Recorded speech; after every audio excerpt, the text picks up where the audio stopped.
Arma virumque cano Troiae qui primus aboris.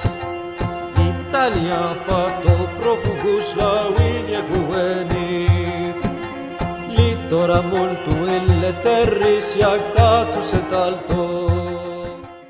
Saluete amici, ici Faunefos. La semaine dernière, on a parlé de César, important pour comprendre le contexte de l'avènement de l'Empire.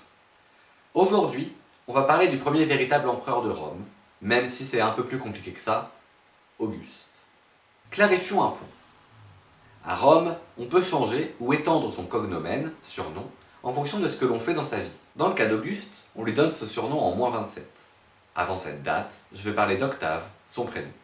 Si vous voulez les deux noms latins, ça fait Caius Octavius et Imperator Caesar Divi Filius Augustus pour les versions raccourcies. Une précision accrue aurait voulu que je l'appelle César Octavien, Caius Iulius Caesar Octavianus, de -44 à -27, moment où il est simplement héritier de César, mais pas encore empereur. Parler de son enfance alourdirait trop le propos, entrons dans le vif du sujet. Quand César meurt aux ides de Mars, on ouvre son testament. Contre toute attente, il y est nommé comme héritier de César un gamin de 19 ans sans aucune expérience politique ni militaire, son petit-neveu qu'il a adopté en secret, je vais pas faire durer le suspense, Octave. Je vais maintenant vous présenter les acteurs importants, avant de commencer la guerre civile. Brutus et Cassius, les assassins de César qui ont réussi à fuir Rome sans être molestés par la foule. Antoine, un général proche de César depuis les guerres des Gaules. Il a grave le seum car il espérait succéder à César. Du côté d'Octave, on a deux prodiges. Agrippa, brillant général, et mécène, atout précieux grâce à son réseau dans le monde intellectuel romain. Il y a aussi Octavia, la sœur d'Octave, que nous verrons plus tard. Et enfin, il y a Cléopâtre, qui a elle aussi grave le seum car elle espérait que son petit Césarion succède à César, peut-être en étant couronné roi. Mais elle n'est même pas romaine, donc pharaon ou pas pharaon, elle ne peut pas légitimer son fils selon les lois romaines. À la mort de César, elle quitte immédiatement Rome, où elle avait vécu quelques années, et rentre en Égypte. Les acteurs sont maintenant placés, on a pour l'instant un camp avec les successeurs de César, et un camp avec ses assassins. Du côté des successeurs de César, on forme un second triumvirat, avec Octave, Antoine et Lépide, un mec qui sert à rien. On se partage alors les territoires de la République, Octave en Occident, Antoine en Orient, et Lépide en Afrique. Il se passe des trucs autour de l'Italie, il faut discipliner certains gouverneurs locaux qui refusent ce nouveau pouvoir, mais plus important, en -42, Octave écrase Brutus et Cassius pendant la bataille de Philippe, mettant sur pause la guerre civile. Ça se passe bien un certain temps. Octave donne même sa sœur Octavia en mariage à Antoine. 43 et 29 ans si vous vous posez la question. Non, ce n'est pas un mariage d'amour. On commence d'ailleurs à se dessiner un truc avec Antoine qui fait la guerre et Octave qui reste à Rome pour garder le soutien du Sénat et éviter de subir le même sort que grand tonton. Mais en -36, Octave et Antoine se regardent en chien de faïence après avoir calmé le fils de Pompée, Sextius, qui avait pris possession de la Sicile. En effet, depuis -42, Antoine gouverne l'Orient depuis Alexandrie. Et qui est à Alexandrie? La dernière pharaon, qui s'est pas remise d'avoir été exclue de la succession de César et est prête à tout pour sauver l'Égypte. À défaut d'avoir hérité de la fortune de César, Antoine hérite donc de son plan cul. Leur amour semble d'ailleurs plutôt sincère. La cour d'Alexandrie est très festive pendant l'idylle de Antoine et Cléopâtre. Idylle qui d'ailleurs donnera naissance à un paquet de petits et de petites pharaons. Peut-être Cléopâtre cherche-t-elle aussi par cette alliance à replacer l'Égypte au cœur de l'Orient grâce à l'influence de Rome. Et ces rêves de Cléopâtre d'un Orient gréco-égyptien, ça parle à fond à Antoine, grand philhellène. Octave s'en rend compte, et ça l'arrange bien. L'aristocratie romaine est profondément xénophobe, et il va en jouer. Du temps de César, on voyait déjà Cléopâtre comme une tentatrice qui embobine les hommes avec son luxe oriental et sa beauté fatale. En plus, l'amour passionnel est une tare à Rome. Un bon mariage est politique. On se marie avec ses alliés et on aime ses amants.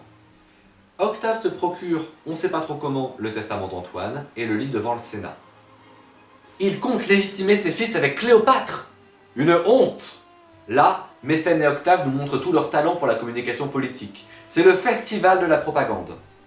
Tout ce que vous avez pu lire ou voir sur Cléopâtre et Antoine, jusqu'à la culture populaire contemporaine, c'est signé Octave. Antoine devient une menace pour Rome. Cléopâtre joue avec lui. Il faut écraser la menace orientale. Octave, n'ayant évidemment à l'esprit que le salut de la République, déclare la guerre à l'Égypte. Bah non, c'est pas une guerre civile si on déclare la guerre à Cléopâtre et pas à Antoine. Moins 31, bataille navale d'Actium. Les troupes d'Octave, dirigées par Agrippa, Octave étant malade, écrasent la flotte égyptienne. Cléopâtre et Antoine s'enferment dans leur palais d'Alexandrie. Après un court siège, le couple se suicide. L'Égypte est annexée. C'est la fin de 4 millénaires de pharaons. Plus d'opposition. Les guerres sont finies. La République est sauvée. Octave rend en moins 27 ses pouvoirs au Sénat. Fin de l'histoire. Mais puis-je ? Le Sénat supplie Octave de rester aux commandes. Plus malin que son grand-oncle, Octave ne prend pas les pleins pouvoirs. Il se les fait donner. Et le voilà renommé Auguste. On fait traditionnellement commencer l'Empire ici, même si la transition est lente de plusieurs siècles. Le titre d'empereur est un peu too much. Auguste est princeps, premier des citoyens. Il ne veut pas prendre le risque de brusquer les Romains avec un régime qui ressemblerait trop à une monarchie. Sans parler de toutes ces réformes, retenez qu'Auguste se voit en restaurateur de la République après un siècle de guerre civile. Il fait donc pas mal de réformes religieuses et institutionnelles. Il s'invite également dans la vie privée des Romains. Exemple marrant.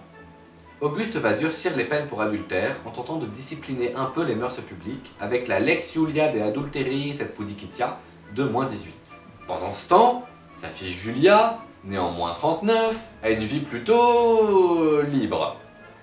Mariée à Agrippa, elle s'entoure de nombreux amants et les rumeurs lui prêtent une vie sexuelle bien remplie. D'autres rumeurs concernent aussi Julia Vipsania, petite fille d'Auguste. Auguste ne peut pas s'affirmer défenseur de la vertu pendant que toute une branche de son arbre généalogique couche à droite à gauche.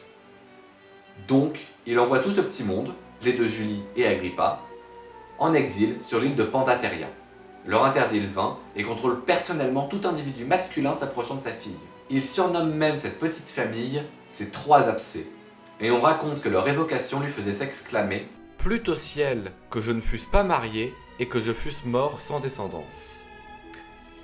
Et oui, je m'aventurerai pas à vous le lire en grec, désolé.